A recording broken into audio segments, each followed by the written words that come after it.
Good morning. Good morning. Hi, we can hear you. The intensity of tourism and the multi-dimensional pressures associated with it certainly have an effect on the cultural heritage of Thea, which is one of the most important elements that the island has to offer. Taking that into consideration, the current talk attempts to present current data for a generic presentation of the subject, particularly focusing on the monumental cultural heritage of Thera. One must first examine the true nature of the monumental reservoir of the island, beyond the prehistoric town at Akrotiri and the ancient city at Mesa Vounou that form organized archaeological sites, or the medieval fortress of Scaros, which is one of the most characteristic landmarks of the island, and the unique traditional cave settlements like Kia, as we characteristically heard earlier in the talk by Mrs. Vidon. The monumental cultural heritage of Thera is particularly affluent and diachronic, as it covers a broad period of habitation on the island, from the 5th millennium BC, when it was first inhabited, until the destruction of the island in the late Cycladic I period, the first reappearance during the Mycenaean period, and the permanent recolonization from the 8th century BC until today. It is scattered across the island and is evident in a network of archaeological sites, some of which have been investigated, while others have not, and monuments, many of which are churches which are used to this day. The density of this network and the plethora in specific locations, along with how limited Thera is in size, make abundantly clear the main pressure that is being placed on the monumental cultural heritage of the island. It is the pressure caused from the constant demand for new infrastructures and therefore the increase in building and construction activity, both within the settlements and in areas beyond that across the landscape. Characteristic of the magnitude of this pressure being placed on the island is that of the construction work on the island has expanded to areas that so far had remained far away from tourist exploitation, while it is also important to mention the increase in illegal constructions that now even take place in protected archaeological zones. The framework of the archaeological legislature for the protection of monuments and cultural sites on Thera has a long history and includes declared archaeological sites, both with and without zones for the protection of antiquities, and the declared or protected by the archaeological law monuments. It is very difficult for this to measure up to the pressure, as another key element is the size of Thera and the variety of factors involved. A large number of monuments, particularly the post-Byzantine ones, are located in traditional settlements that form the immediate environment of these monuments and are protected both in terms of the urban planning as well as the specialized legislature for the protection of cultural heritage. Moreover, in the case of Ria, Pyrgos, Mbori, and Akrotiri, the settlements are active today and their settlement part is a monument itself, as they are among the 5 medieval fortresses of Thera.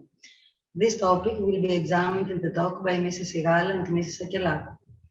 On the other hand, ancient monuments and those of the early Byzantine period are located in close proximity or within the limits of modern settlements, such as Kamari and Perissa. These are towns dedicated to tourism that have expanded significantly in the last few decades, and this includes areas within declared archaeological sites.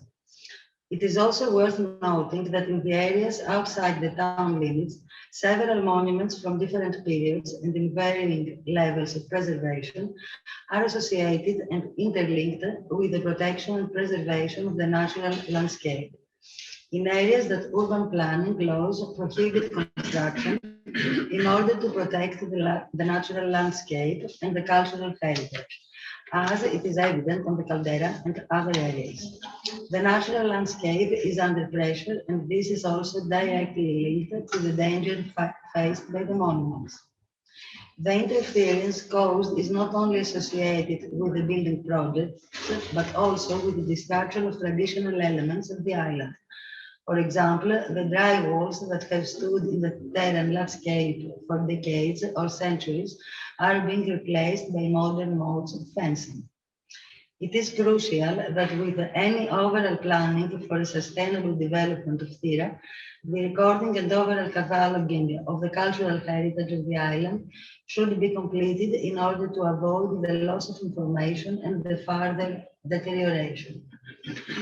The organized archaeological sites and public museums of Thera form key elements in what Thera has to offer as a tourist destination.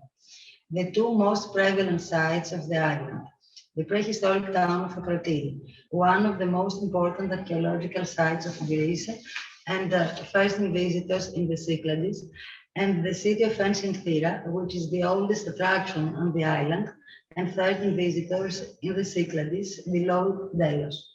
The two public museums, being the Museum of Prehistoric Thera, that opened its door 21 years ago and primarily presents finds from Akrotiri and other prehistoric sites, and the Archaeological Museum of Thera, which has a rich history of 120 years and presents finds from the city of ancient Thera. How is the pressure mentioned above reflected in the archaeological sites? Two sites with completely different characteristics. The coastal site of Akrotiri, a site that can be resembled in importance to the Acropolis, is an easily accessible site with all the basic infrastructures needed by visitors. The excavated area is only 12 hectares approximately and is covered by a bioclimatic shelter which protects the monuments, which are particularly fragile. It is surrounded by a larger space that allows for the comfortable movement of visitors and the possibility of rest areas for their visit. The visit to the site is done within the bioclimatic shelter, which provides comfortable conditions, follows comfortable paths and streets of the prehistoric town, while an important aspect is that it is wheelchair accessible. On the contrary, ancient Thera, the only ancient city in the Aegean after Delos that gives a complete picture of the urban and administrative center of an island city-state, is located 360 meters above sea level. The access is difficult. The city is exposed to natural phenomena and has limited infrastructures for visitors. In the extent of the excavated area, which is vast, almost 120 hectares, the visit takes place through the ancient roads and paths, offering an exceptional experience. Due to the dense construction of the site, limited spaces for stopping and resting are available. Parallel to the characteristics of the site, the deep inclines and steps make the visit to the visitors with a wheelchair practically impossible. Furthermore, due to the natural bedrock and the extensive building of ancient structures does not allow for the improvement of the visitor experience, although the coverage of the excavated area can be extended with the appropriate staff. On the contrary, the burial of Akrotiri under the volcanic ash allows for the constant improvement of the surrounding area, but the site itself remains limited. There are striking differences in the visitor traffic of the two sites for a variety of reasons. The limited time available by visitors from cruises,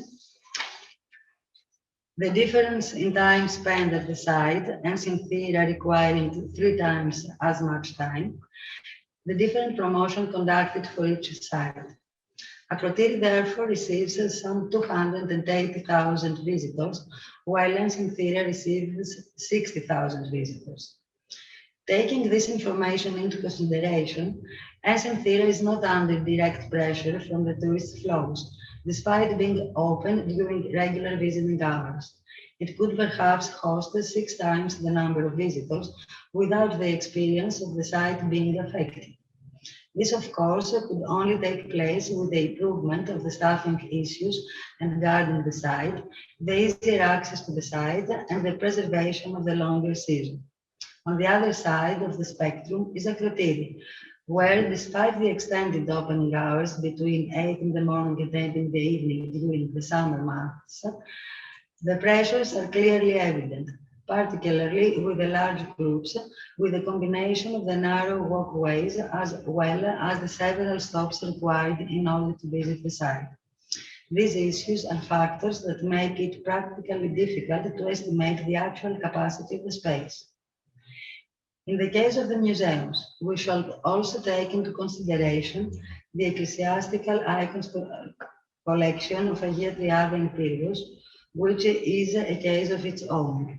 The number of visitors for the Museum of Prehistoric Thera, hosting the finds from Akrotiri, receives approximately 65,000 visitors each year. The Archaeological Museum, which is 5 minutes away in Fira and houses the finds from ancient Thera, in an outdated exhibition, receives 15,000 visitors. It is easy to extrapolate that the number of visitors are also interconnected to the corresponding archaeological site. Likewise, the ecclesiastical icons collection in Pyrgos, which is not connected to a site, has a small visitor number, around 1,300. With the data set mentioned above, the discomfort for some visitors is evident in the Museum of Prehistoric Thera, when in the peak of the season, several groups visit the museum simultaneously. Significant changes are underway and will be evident soon. The exhibition space of the Prehistoric Museum will be doubled in approximately 1 month and will present several of the Akrotiri frescoes. The Archaeological Museum of Thera from next year will be presenting a new exhibition, and included in this is one of the most important freestanding statues in Greece. As it is apparent, the visitor numbers are expected to increase significantly, and the appropriate measures needed to take place in order to maintain the high level of experience despite the increased tourist flow. Included in the planning which needs to take place is accessibility of Fira, as well as the external areas of the museums.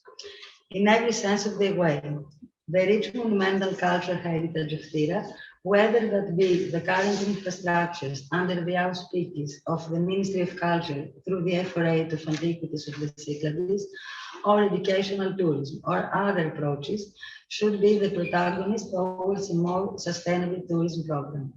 This planning should take into consideration all of the monumental cultural heritage of the island, whether that be structural or in object form. It should also take into consideration of other aspects associated, including the immaterial culture, and many of the aspects which are documented in private museums and collections, where different elements are seen, such as the maritime tradition, folklore matters, etc. Thank you.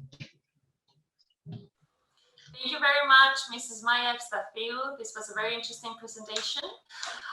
Just a really kind reminder to everybody, please stick with the timeline. We have 10 minutes per person for the presentations. Thank you so much.